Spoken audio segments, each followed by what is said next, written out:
Good morning, everyone.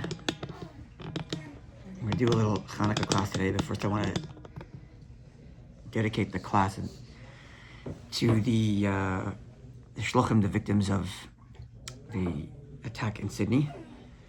And I just want to share 2 words on that before we begin, just kind of like a dedication.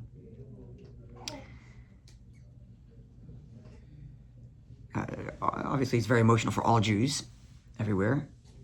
And, you know, it's very close to home when it's a fellow Chabadnik and a fellow Shliach who essentially was murdered for doing the same thing I do. It just so happens to be he's in Australia and I'm in Montreal, but it's not as if we're in different anything. By divine providence, he's there, I'm here, but we're doing the exact same thing in the exact same circumstance. So obviously, it's a very personal, emotional thing. When it happened, when we heard the news in the morning, it took me back to, like, my feelings went back to the attack in Mumbai, which was 15 years ago by now, maybe more. It's got to be more than that. Anyway, at the time when that happened, I was in a yeshiva in Mayanot, in Yerushalayim, and the funeral was in Israel at the time. It was in Kfar Chabad and then in Jerusalem itself. So, of course, the whole yeshiva went. We all went. My friends and I went to the whole day funeral. And like a real full stately funeral with like prime ministers and I don't know who was there, as dignitaries and whatnot. Very, very moving, very emotional. And I could just tell you my own personal feelings that I had then and that came back to me when this story broke in Sydney. So, growing up, obviously my parents are shluchim. I grew up here in the walls of MTC. I mean, it wasn't this building, but I grew up in the walls of MTC, and the idea that I would be a shliach one day was an obvious track for me. But nonetheless, it was at that funeral of the shluchim in Mumbai that it became like certain in my heart and soul that this is what I'm doing. Come hell or high water, I'm going on shlichus. There's no two ways about it. It's at the funeral of a couple who killed for being shluchim, that for whatever reason, that was like a natural reaction. I was like, okay, this is what I'm doing for life. That's the beginning of the story. I'm sharing this because I am 1,000% certain that there are hundreds of others who have the exact same feeling just now. I doubt there's anybody who said, I was thinking about doing shlichus, but now it's too dangerous, I'm not doing it. I imagine that there are hundreds of young guys who were like me at the time then, who are watching this and saying, that's what I'm doing. And that's kind of what I wanted to share. The inexplicable, insane nature of the Jewish neshama reacting to a thing like this responds with doubling down. Explain why, how, where, I don't know, can't tell you. It's not as if I have some rational explanation for why the funeral made me decide to go on to be a shliach. I don't think there's any rational explanation for it. It's just a neshama thing. And I'm 1,000% confident that the same thing's happening now for hundreds. So, they failed. They killed some people, that's for sure, but they completely and totally failed. That's all I have to say, pretty much. Okay, so I just wanted to share that as a way of kind of dedicating this class to those victims.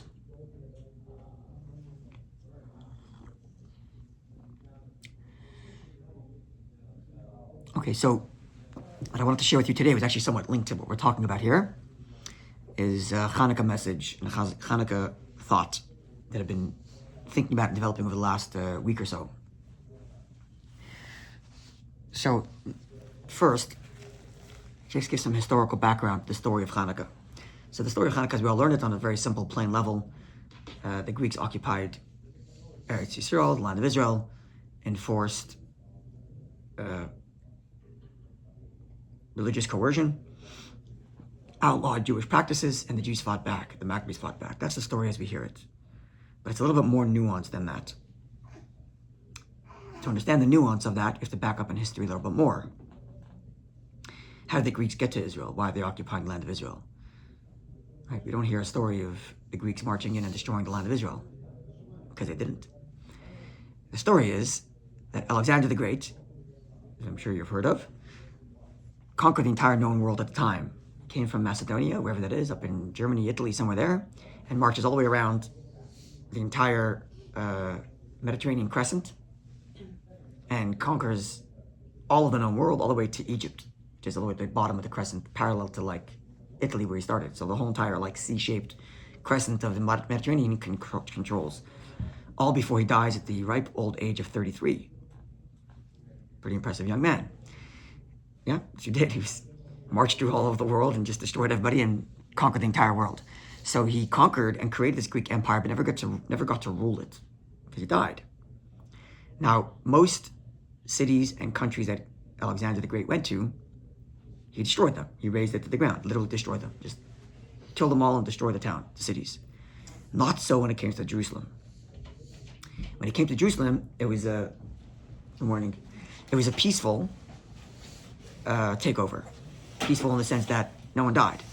He marched into Jerusalem. There's all kinds of stories where the Kohen Gadol went out to approach him and greet him at the city gates dressed in his full garb and kind of impressed him. You can go through if you want. Sorry? What? Good morning. So there's a whole story about this, and I'm not going to get into the whole story of how the high priest went out to greet Alexander dressed in his royal garb and impressed him. And the bottom line is that he did not destroy the land of Israel. He came in peacefully. He just peacefully in the sense that he didn't destroy them, he just kind of occupied them, just walked in, marched in, took over. Now we should understand, it's not as if he marched in and took over an autonomous Jewish state. They were not an autonomous Jewish state. It's not as if there was like a standing Jewish army that failed to fight the Greeks. It's not what happened. The Jews were first occupied by the Persians, and then the Greeks came over and taking over the world, including taking over the Persian Empire, including taking over Jerusalem and Eretz Yisrael. So it's not as if Alexander, the Jews were capitulated because their army was too weak to fight back, because they didn't have any army. There was no autonomy. They didn't have autonomy at the time. So he marches in, takes over. Because he doesn't kill anybody, because he doesn't destroy Jerusalem, is why we have Jewish names Alexander. Alexandra, and the female, is because there was a kind of pledge from the Jews that, in thank you for not destroying us and killing us, we're to name our children after you. And that's what happened. The name Alexander still preserves within the Jewish people as a thank you to Alexander for not killing Jews and not destroying Jerusalem. But nonetheless, it was still a hostile takeover, hostile in the sense that he just marched in, took over, he's in charge, and that's it. And again, not because the Jews were autonomous, but he took it over from the previous occupiers, the Persians. Now, Alexander dies very quickly. As I said, he was a young man, 33 years old. And his empire, if you want to call it that, splits up. And Eretz Yisrael is split right between, to the west, the Assyrian Egyptians under the Ptolemies, and the Greek Egyptians, the Ptolemies to the west, and the Assyrian Greeks to the east. Right? That's how the kingdom splits. It splits a bit more, but that's how the kingdom splits as far as Eretz Yisrael goes. And the Talmud records how the sages had to manage this political conundrum of dealing with the fact that there's two rivaling Greek empires that are pushing back against Eretz Yisrael, and sometimes the sages have to placate Ptolemy, sometimes placate these ones. Now, notwithstanding all of that, because the Greeks are occupying the land of Israel, and they bring with them culture, there were many, many Jews who willingly adopted and assimilated into Greek culture. In Hebrew, they're called mityavnim. In English, you call them Hellenizers or Greekifiers. I don't know if you want to call it that. Right? So that's what happens. And this whole story of Hanukkah happens under the Assyrian Greeks to the east. They're the ones occupying the land of Israel at the time. And the Jews are, it seems even the majority, are happily Hellenizing and enjoying this newfound Greek culture of pleasure, of hedonism, of the arts, of the music, of the games, the Olympics, all that. They were enjoying all this newfound hedonism and pleasure and happily engaging. The Maccabees were a minority of Jews who said, no, we have to preserve our Jewish identity. So the first battle is not so much the Jews against the Greeks, but it's actually, you could even call it a civil war between Jews and Jews, between Hellenizers, which is the majority, and between the minority, the Maccabees, who are holding on to Jewish identity. There's always, it's always funny to me when it's portrayed today as like Hanukkah is the first national rebellion for Jewish autonomy. That's not what it was. It's true that the Jews did have autonomy afterwards for a short period of time until the Romans conquered, but they did have some autonomy afterwards, which, by the way, was a disaster for us because the Hashmonaim were terrible kings, and they ended up being corrupt very soon after the story of Hanukkah. The descendants of the Maccabees, the Hashmonaim, became extremely corrupt, and then inherited by Herod, who was even more corrupt, and which ended up in the destruction of the Second Temple. But be that as it may, it's not a story of autonomy. That's not what this is about.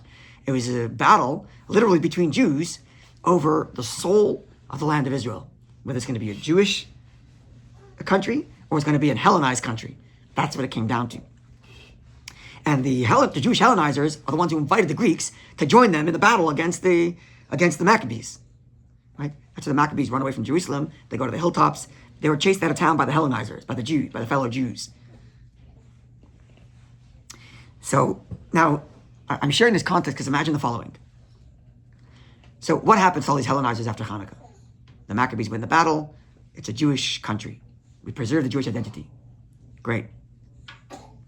So what happened to all these Hellenizers? The majority of the country, where'd they go? Where are they? So some, I'm sure, I don't know if we have numbers in all of this, but I imagine it would be three groups. Some probably died in battle, I assume. And some would have marched off with the Greeks when they left the country. But I imagine most, I don't have the numbers on this again, but I imagine most actually would have, the whole story of the battle would have been like a rude awakening to them. Like, what did we do to ourselves? Think of it as like an October 7th type of moment. But even worse, because it's a civil war. We get attacked, and the Jews are like, who are we? What are we? And all of a sudden, there's an awakening within Israel of Jewish pride and Jewish identity and tefillin and Shabbos. It's all coming back. Because we're like, start questioning and asking ourselves, like, who are we? Especially when the whole world starts yelling at us that you're a dirty Jew. Right? So like, you can imagine a similar thing, maybe even worse or better, would happen to these Hellenizers. Like, what did we do to ourselves? We just invited a bunch of Greeks to fight fellow Jews who are trying to preserve Judaism? Like, are we out of our minds? And I imagine huge numbers of them would have switched over, and originally Hellenizers are now fighting for the Maccabees. I imagine. So now imagine you're this person. The story is over. The Greeks are gone. We go to the temple, and the temple is in ruins. It's not destroyed, it's in ruins. There's graffiti everywhere. There's idols. It's impure. Everything is all ruined. And you're a former Hellenizer, now joined forces with the Maccabees, and you're walking around this temple, and you look around, and how do you feel? Like, I did all this. This whole defilement of the temple, I invited it. I played a part in this. So how do you feel about yourself right now? Embarrassed, ashamed, guilty, remorseful. You're walking around the temple and you're looking at the result of what you did. Now imagine, it's not improbable. Imagine you're that same person who did that, and you're the person who found that crude oil, the little bit of oil that was pure. Now how do you feel? Now how do you feel? So you walked around this temple that you destroyed, that you helped destroy, and now you're the one who found that little jug of oil that's going to restore glory to this temple that you just destroyed. How do you feel now? I mean, you don't stop feeling remorseful. You don't stop feeling ashamed. Those feelings are still there. But in addition, there's also this incredible joy. I'm capable of restoring the temple, even amidst this whole destruction that I myself caused. What do you mean, I myself? Because I was a Hellenizer who invited the Greeks. It was people who joined, it was the Maccabees, right? The Hashmonaim. But I'm just playing out a scenario in which the person who actually found it was a former Hellenizer who now joined the Maccabees, right? So he was on both sides, right? So I imagine he contains within himself And I imagine there was hundreds, maybe thousands of Jews who felt this way. And the one part of them felt ashamed, embarrassed that they had brought this, and they themselves felt this incredible joy that it's being restored. And maybe they even had a hand in restoring it. Maybe they were even the one who found that little jug of oil that actually restores and brings us great joy and miracle. So I was thinking about this because it's a model for a very central message of the Tanya.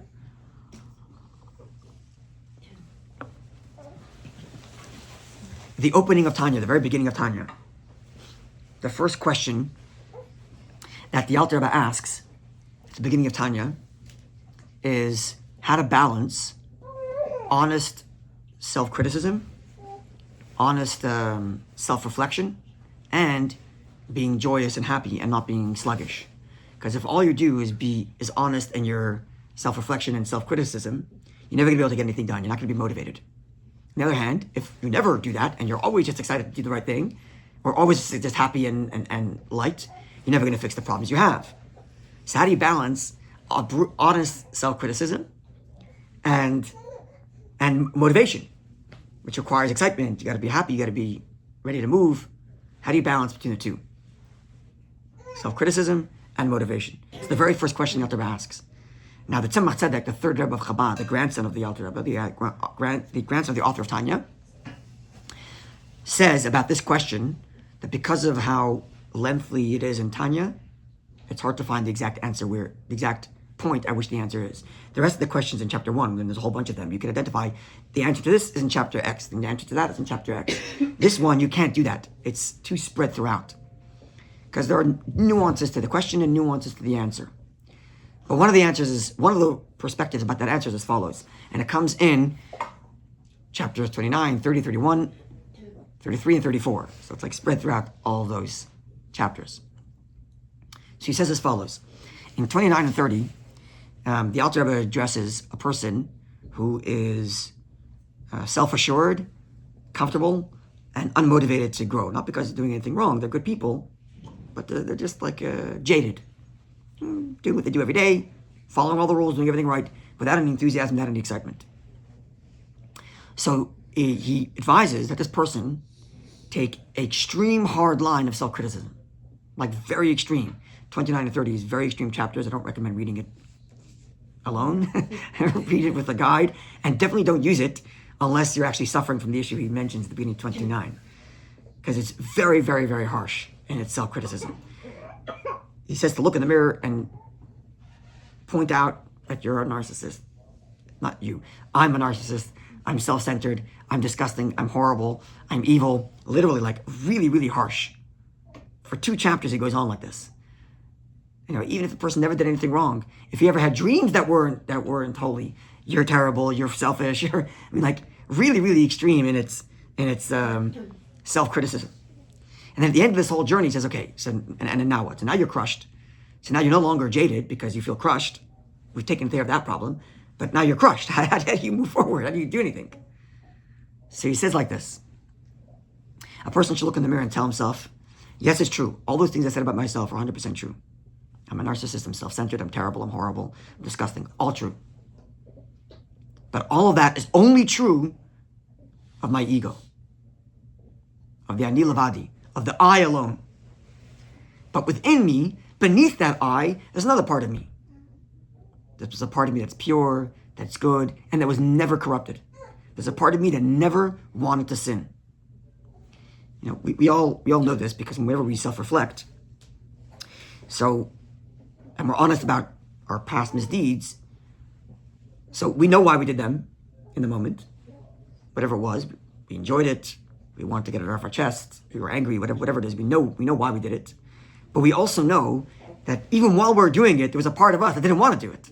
There's a part of us that protested doing it. There's a part of us that said, this is such a stupid idea. Why are you doing this? We all had that part of us, right? And we tend to think that that part of us is like the outlier and like the false me. The real me is the one who's engaging and enjoying it. Says the Alter Rebbe, that's not true. That part of you that was protesting is actually a very deep, true part of you, because there is a part of you that doesn't want to sin ever, even while you're sinning. He quotes the Megillah, paraphrases the Megillah, even during the time of sin, there was a part of me that was faithful to you, Hashem. Because there's a part of me that didn't want to do it. So it says the Alter Rebbe, I look in the mirror and I tell myself, you're despicable, you're disgusting, you're horrible, you're self-centered, narcissistic, all true. But that's all true of my ego. There's a part of me that never went there, that was never selfish, that was never engaged, that was never interested, that was always pure and good. We call it the godly soul. And now the question becomes, which part of me am I going to champion? Am I going to champion the part of me that's disgusting and despicable, and that's how I'm going to define myself, even though it's true? Or I'm going to define myself and champion the part of me that's pure, that's good, that was never corrupted. Which part of me am I going to champion? And choosing to champion one or the other is not to deny the other. So it's true, I defiled the temple. But it's the same me that finds the jug of oil, because it was a part that was never corrupted. The jug of oil was never, the seal was unbroken, it was never contaminated. So it's true, I destroyed my personal temple. I destroyed my life. I invited all this horrible stuff. All true. And at the same time, that doesn't have to disturb from the truth that there's a part of me that's pure, that's good, that's perfect, and I can be excited about highlighting that bringing it to the fore, make that the center, make it my life's mission to give that part of me full expression. So I can have full joy, says the Alter over there, in expressing the part of me that was never corrupted, the godly soul that's in me, while being completely honest about the fact that I was the one who destroyed the temple. Both at the same time. So I was thinking about this in context of Hanukkah because it's like a historical model for exactly this feeling, because I'm sure there were many of you who felt like that. And that's the whole message. One of the messages, at least, of the pure jug of oil is this idea that even when the temple is defiled, there's still always that pure jug of oil that can be used to relight the whole menorah, to relight the whole temple. And the point that the Alter Rebbe is sharing, not in the context of Hanukkah, but in the context of just life, and what I'm sharing here in terms of the history, is that the destruction of the temple and the jug of oil are not coming from different people. It's not like the Greeks destroyed and the Jewish people found the jug of oil. No. It was the Jews who destroyed and the Jews who found the jug of oil. It's the same people. The same humans did both. Because that's our lives. We do both. We destroy our temples. We defile everything. At the same time, it doesn't change the fact that there's an unbroken, pure, perfect jug of oil that can always be tapped into and relight the whole entire temple that I myself destroyed. It's a very, very powerful idea. There are different ways we can come to this idea, and I share two more ways in which this idea is shared.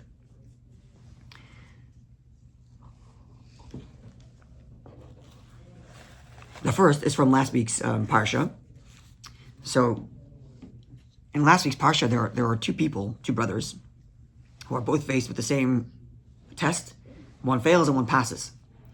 Yehuda ends up being with his, he doesn't know, but his daughter-in-law, Tamar, right? And Yosef with his master's wife. Yehuda gives in, Yosef does not. Yosef withholds.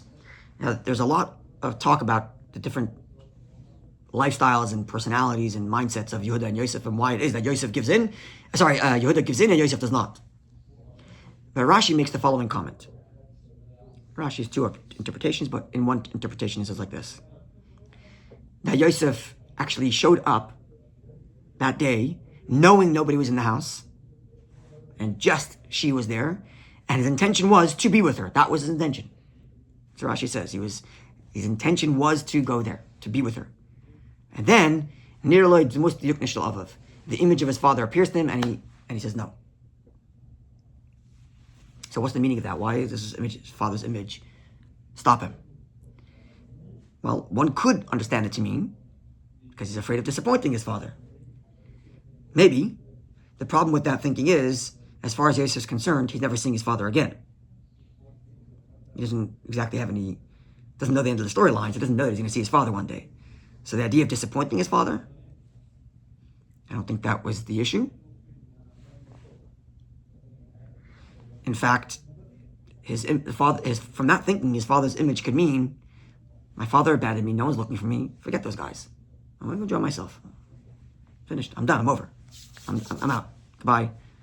I'm not part of this whole tribe thing. They forgot about me. They sold me out. They abandoned me. My father didn't come looking for me. Goodbye. I'm done. But perhaps what's meant by the fact that his father's image stopped him is because it reminds him to see himself the way his father saw him. And how does my father see me? What did my father see in me? Does he see a guy who destroys a temple? Or does he see a pure jug of oil? And if my father sees a pure jug of oil, that's why I'm not doing that. I'm not going to go there. Maybe that's what it means. This would also add to explaining there are quite a few people who, based on this Rashi actually, who they would come to the Rebbe and express that they had a hard time controlling their misbehaviors and whatnot, and the Rebbe suggested that they should keep a picture of the Rebbe in their pocket. That would speak about his father-in-law, the previous Rebbe, and whenever they feel like they're struggling with that, to look at the image of the Rebbe. Now, it's a similar concept. It's based on this Rashi. Yosef sees his father's image and it holds him back. So in that instance, it could be, I don't want to let the Rebbe down. That's possible. But perhaps that's what the Rebbe is saying. I want you to look at yourself the way I see you. And when you see me, it'll remind you how I see you. And the way I see you is a pure jug of oil that can light up the whole temple. What are you giving into the stupidity for? You're so much greater than that. So the same Yosef who shows up with the intention of sinning, but as soon as he sees the way his father sees him, when he reminds himself of what he's capable of and who he truly is, says, no, I'm not going there. So he sees in himself is the jug of oil. He sees himself the pure, good, unbreakable, godly soul. And that godly soul is not doing this kind of behavior. Even though it was me that wanted this. Both true at the same time. I destroyed the temple, but I'm also the one that has the jug of oil. And the only question is which one I highlight. Because ironically, if all you do is highlight on the negative, I destroy the temple, it's very difficult to go clean the temple after that. What usually ends up happening is, you're like, I'm a temple destroyer, I might as well just keep on doing it and enjoy it. And then you destroy other people's temples too. Because, hey, that's who I am. But if you see yourself, without denying the truth that you're the temple destroyer, but you see yourself as a pure jug of oil, then you can actually start to begin to illuminate the menorah. Second angle of what this does. So, some background. Get a little history background. The Alter Rebbe wrote Tanya before he was imprisoned. After he came out of prison, it was already published before he went to prison, and after he came out of Tanya, he published it again. And when he published it again, he edited it and republished it. So for hundreds of years, obviously the final version, what's being republished, is the second version of the Tanya. 40, 50 years ago, the Rebbe instructed that the first version of Tanya be published as well. And it's published as Madura Kama, the first version of Tanya. And there was explained that when you compare old version to the new version, you can pick up nuances on what the author was thinking, because where he made changes and why he made changes, you can think about it. Okay?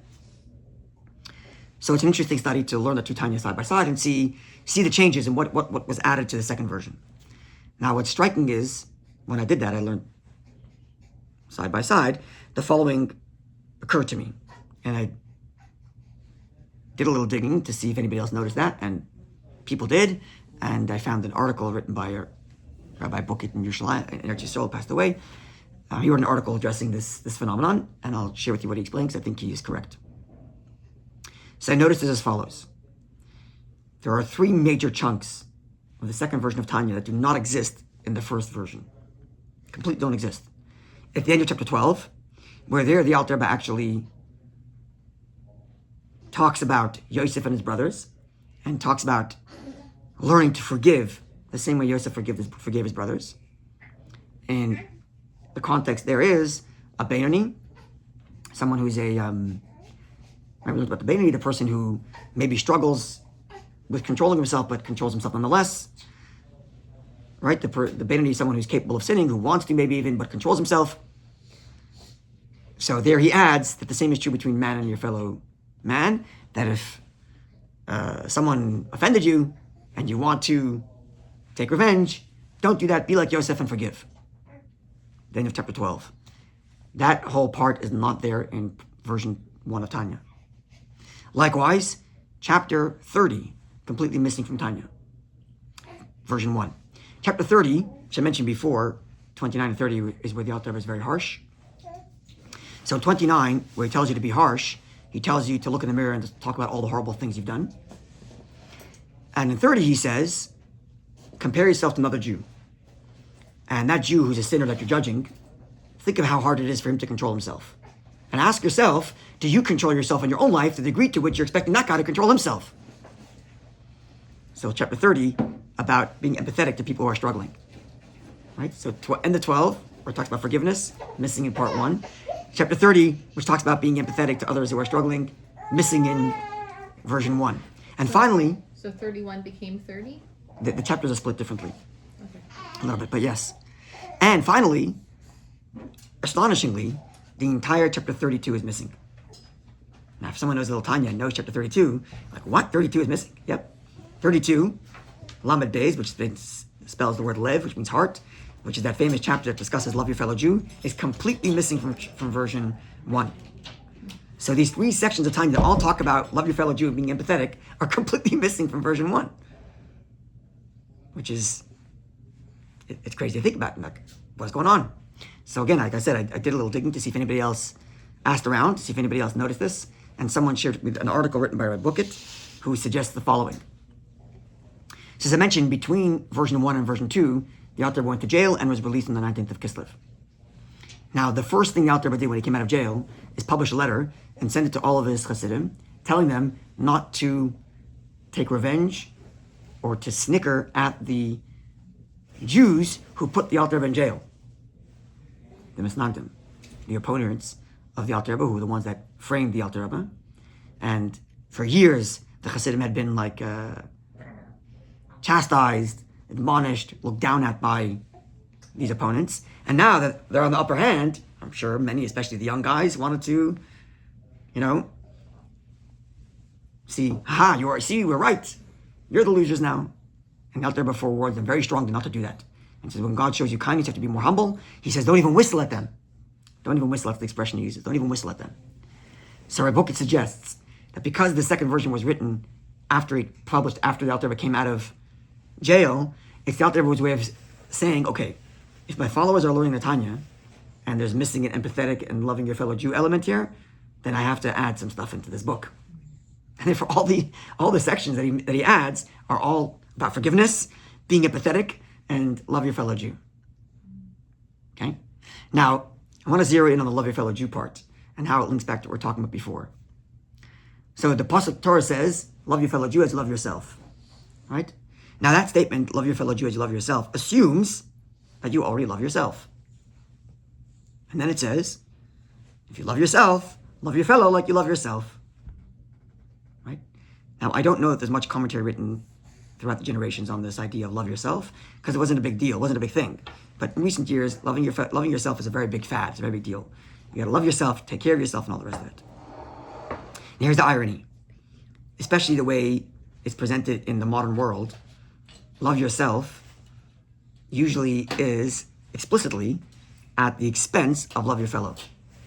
The phrase goes, you're taking care of the whole world. Take care of yourself. That statement implies, take care of others less so you can take care of yourself more. That thinking means love yourself is a contradiction to love your fellow. And you got to balance between the two. That's this whole idea of love yourself. Stop taking care of the whole world. You got to take care of yourself also. If you take care of everyone, no one's going to take care of who's going to take care of you. Right? That's the whole mantra. But the Pasuk has it the reverse. Love yourself for sure. And then love the other person like you love yourself. But modern thinking seems to be a contradiction to that. It seems like love yourself is a contradiction to love your fellow. You got to love your fellow a little less so you can love yourself more. That's the modern thinking. So how does this work? How does love yourself and love your fellow work together? Now, I hope I'm not going to offend anybody. Nobody here, nobody watching. But I would assume that many, if not all of you, will resonate with this. People who, again, present company excluded, theoretically, people who are very into love themselves are actually very hard people to hang out with. It's borderline, if not outright narcissism. And the person's so busy loving themselves, there's just no space for anybody else.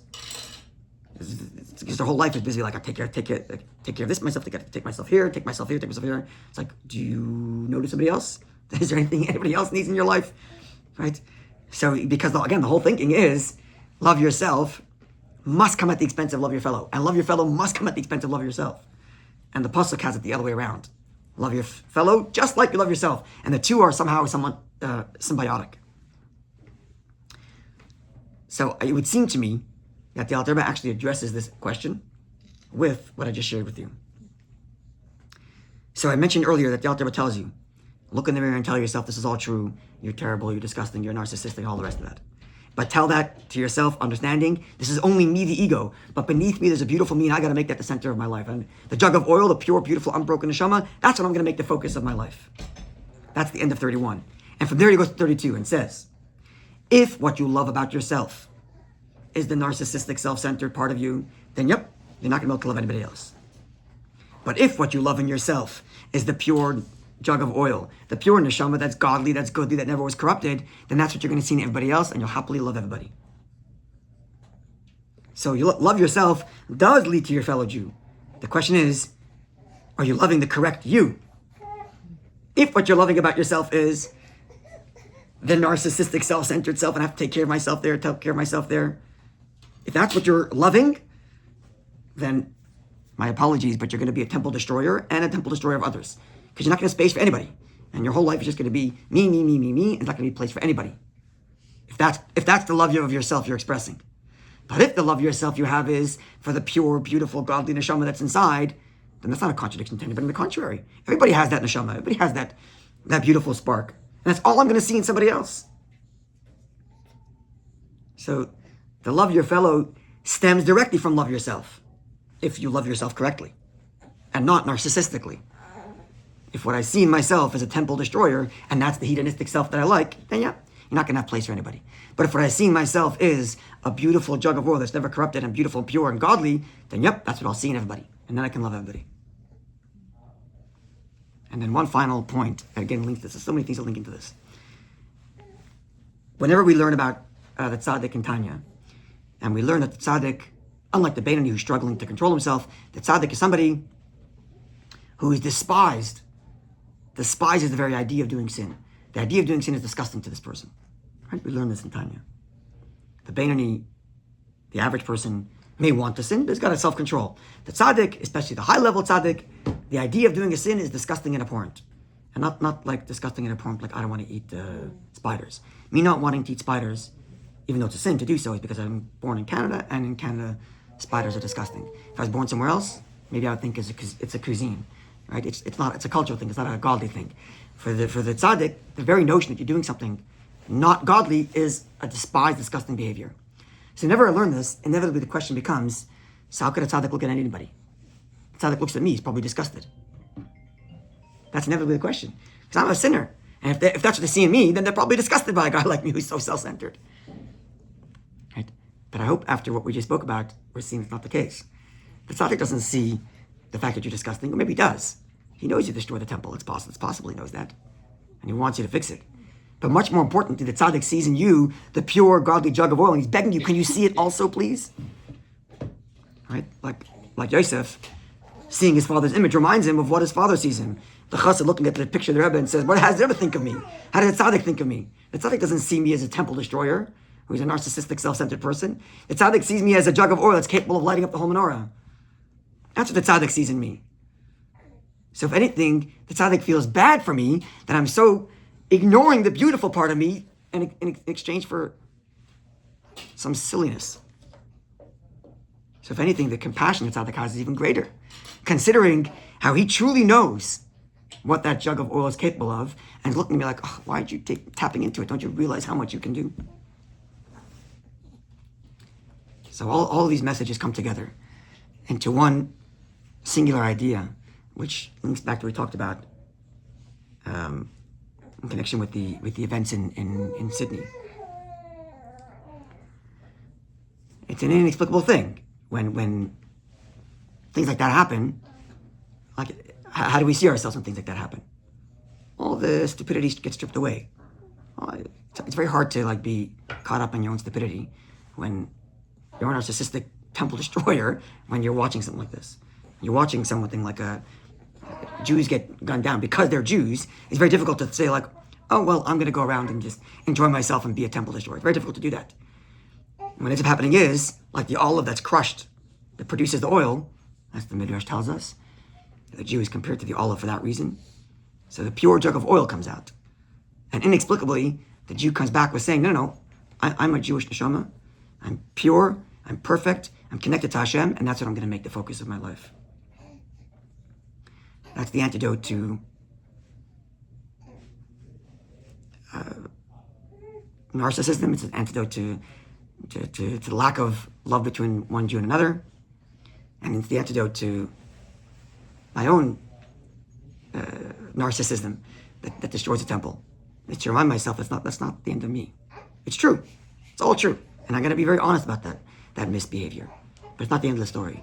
There's a much deeper part of me, a much truer part of me. A part of me that's capable of building the Beis HaMikdash, that's building the temple, bringing light into the world, and just highlighting and accentuating that perfect, beautiful, good self. There's so much more to be said. Like the same thing translates into the way we talk to our children. You know, when we're not a present company excluded, because none of us ever do this, but when we're agitated and we want to get those things off our chest, our kids are not hearing anything. What they're hearing is Tati's agitated. That's all they're hearing.